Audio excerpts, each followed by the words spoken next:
Assalamualaikum warahmatullahi wabarakatuh. Ustadz dan para jamaah yang dimuliakan oleh Allah. Nyohino lo nak tanya mbak masalah dalam posisi marah. Mesti lagi pegabuna menyagetanya tatahan amarah. Kita berkuasa dalam untuk memarah tapi tatahan amarahnya. Nyan sehingga Allah akan agung-agungkan katanya. Cuman posisi kitanya jino tanya tatahan amarah. Tapi ingin marah hana berani. Berarti kata nak marah pun, tapi mau marah enggak berani. Nyan dalam posisi enggak beraninya, tapi posisi hati untuk marah hana. Cuman karena hana berani mentong. Nyan tak tatahan amarahnya. Nyan bagian keadaan tengok merumpak kagungan daripada Allah sehingga.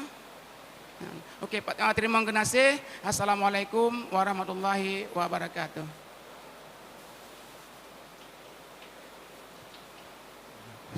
Assalamualaikum warahmatullahi wabarakatuh. Ustaz dan para jemaah yang dimuliakan Allah. Kadang-kadang waktu marah, baik marah dan ada kala dalam salat, sering kita minta perlindungan. Umpamanya dalam salat kita baca qana'udzubillah inni a'udzubika min hamalati syayatin dan seterusnya.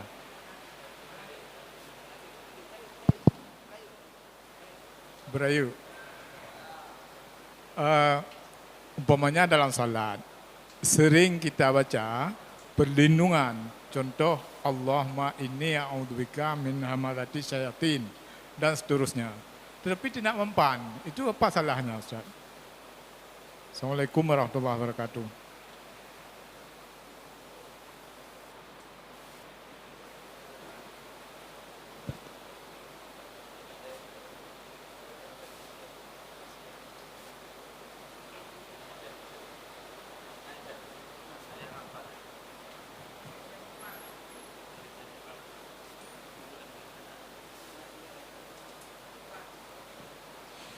Baik, terima kasih atas semua pertanyaan. Yang pertama, pertanyaan tentang orang yang menahan amarah bukan karena mampu melampiaskan lalu dia tahan, tetapi karena tidak berani. Dia punya amarah tapi tidak berani dia lampiaskan. Apakah ini juga mendapatkan kemuliaan dari Allah, yaitu diagung-agungkan di hari kiamat dan mendapatkan bidadari yang disuruh pilih?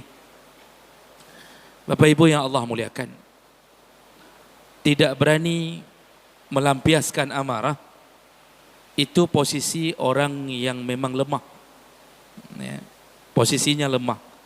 Istri mau marah tapi tidak berani. Nah, ketidakberanian itu kalau seandainya tidak disambung di belakang orang yang dia hadapi, maka itu dapat kemuliaan yang sama. Nah, jadi kalau sederhananya begini, istri mau marah tidak berani, bukan karena sanggup marah lalu dia tahan, tapi tidak berani. Apakah dia dapat kemuliaan dari Allah?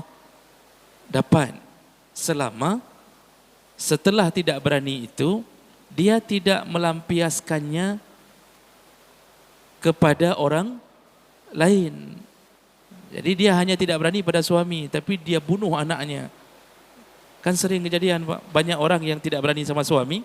Sudah berapa kasus sudah itu?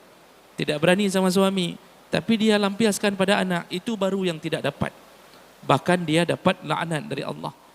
Jadi tidak berani itu juga dapat kemuliaan, tapi dengan syarat dia tidak melampiaskan kemarahannya kepada hal yang lain, Ya. Tidak berani itu salah satu daripada kelebihan, Pak. Ya. Kita ini tidak berani bukan bermakna pengecut. Tidak berani itu bisa jadi salah satu cara Allah agar kita tidak jatuh ke dalam maksiat. Jadi nampaknya di pandangan orang kita akan diejek, kita akan dikatakan pengecut, hana beha, macam-macam dia bilang. Tapi kita harus sadari bahawa ketidakberanian itu memang Allah buat pada kita agar kita tidak jatuh ke dalam maksiat yang lebih hebat. Nah, selama kita tidak lampiaskan kepada orang lain atau kepada perkara lain, kita diam saja. Memang tidak berani, tapi kita diam saja. Maka insya Allah juga dapat kemuliaan yang sama. Nah, baik. Itu yang pertama. Kemudian yang kedua, sering kita membaca kalimat ta'awuz dengan berbagai macam model ta'awuz. Kadang-kadang kita mengucapkan a'udzu bikalimati tammah, atau kadang-kadang mengucapkan a'udzu billahi min hamazatis syayatin. Aku berlindung kepada Allah dari bisikan-bisikan syaitan. Kadang-kadang juga kita mengucapkan a'udzu billahi minasyaitonir rajim, tapi enggak berhenti marah kita. Ini apa yang terjadi? Tentu background iman kita yang menjadi masalah. Kita kan beda-beda level iman kita, Pak.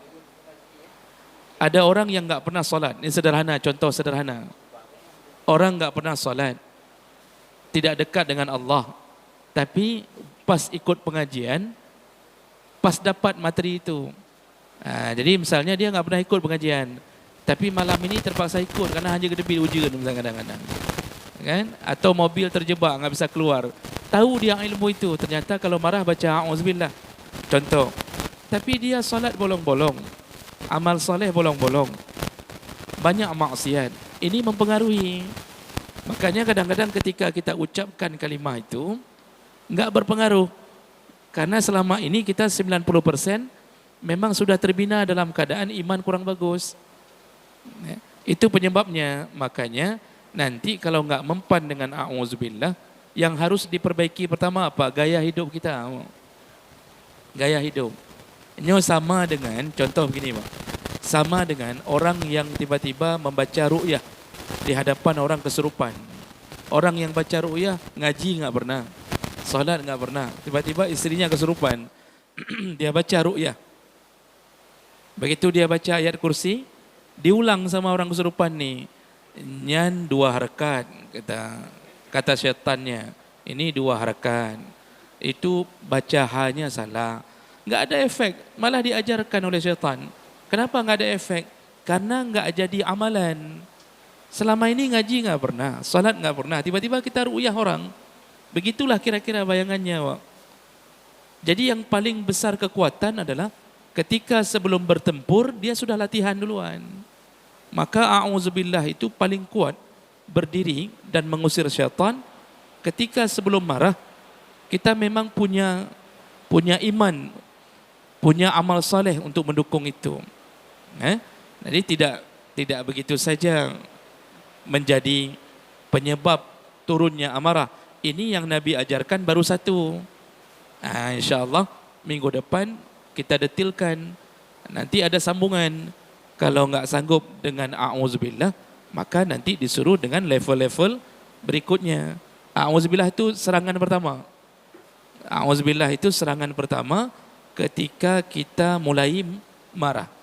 Enggak mempan, nanti masuk ke langkah berikutnya. Nah, jadi itu penyebab kenapa kadang-kadang enggak mempan. Maka Bapak Ibu, kenapa habis solat Nabi selalu suruh membaca ayat kursi, Qul Allahu ahad, Qul a'udzu birabbil falaq, Qul a'udzu birabbin nas. Kan ini yang paling banyak ditinggalkan di masjid-masjid. Padahal Nabi mengucapkan habis solat, zikirnya salah satu zikir yang jangan tinggalkan adalah ayat kursi 3 kul. Sampai Nabi mengatakan, man qara'a ayatal kursi, barang siapa yang selalu membaca ayat kursi dubura kulli salawatin, yang selalu membaca ayat kursi setiap habis solat, lam tamna' bainahu wa bainal jannah illa al-maut. Tidak ada yang bisa mencegahnya masuk surga setelah dia mati. Orang yang istiqamah baca ayat kursi setelah solat 5 waktu dijamin nggak ada yang bisa mencegahnya untuk masuk surga. Sayangnya zikir ini hari ini ditinggalkan, Wak. Maka jika katanya waktu merempuk hantu, dah baca ayat kursi. Yang ketiga dah baca ayat kursi. Sebelumnya nggak ada isi. Sama orang belajar karate di depan hantu belajar karate. Nggak ada latihannya, nggak ada apa-apa. Maka tidak berefek. Tidak berefek. Nah, inilah yang menjadi penyebab. Nah, makanya sayang sekali kita banyak sekali meninggalkan zikir-zikir setelah solat yang diajarkan oleh Nabi sallallahu alaihi wasallam. Ya, kira-kira begitu, Pak. Baik.